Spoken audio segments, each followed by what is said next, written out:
Now, JP Morgan recently released the latest on diverse investor. It was a recent study that was just released. I'm going to bring in right now Veronica Navarro. She is the head of communications for JP Morgan. You're familiar with the floor, right? A little bit. I was a reporter here many years ago.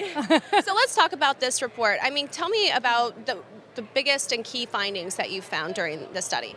So I'm going to go one step back. Just the why we created this study is because the investors used to look very different back in the day than they look now. They are a lot more diverse. And then we stopped and said, how much do we know about diverse investors?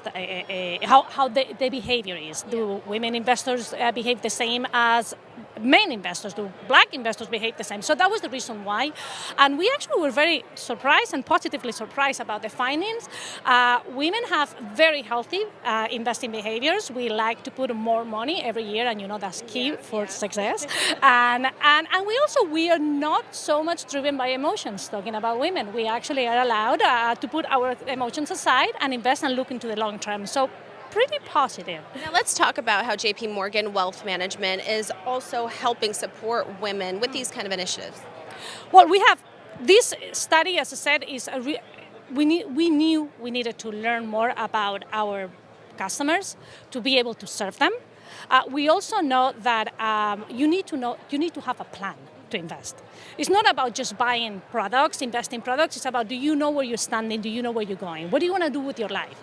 What do you want to do in your retirement? What are you going to do 5 years down the line? So that plan is very important. So we're doubling down on that planning. We created a tool that is called Wealth Plan. It's a free digital tool. If you have a Chase account, you can go into the app. It's Plan and Track, and you see it. Just play with it. There are plenty more. We have a ton of content, and many more. Like financial literacy is key to investing. We have a content hub. It's called The Know. You're actually doing a lot of this work right now, being on TV and actually talking from the floor of the New York Stock Exchange. So ours is chase.com/The Know. We have phenomenal content, multimedia, and we also have Women on the Move, which is, it was a grassroots organization. What we do is try to meet women with their opportunities so they can reach their full potential. Yeah. And what a great way to kick off Women's History Month, March 1st, talking about women investing and all the trends behind it. So what would you say was the biggest takeaway from this study if you had to just choose one? Learning education is very important. We know they told our investors, our women investors, they told us that they feel more confident now than they were 5 years ago. So that is incredibly positive. Planning is very important. Keeping, as I said, your emotions on check, don't include them, focus on the long term. And also, we also saw that there is some myths, men to be more active or tend to say that they're more aggressive. It's not that many of them. It's a third of them tell us. Clearly, women, we do not say that we behave like that when we invest.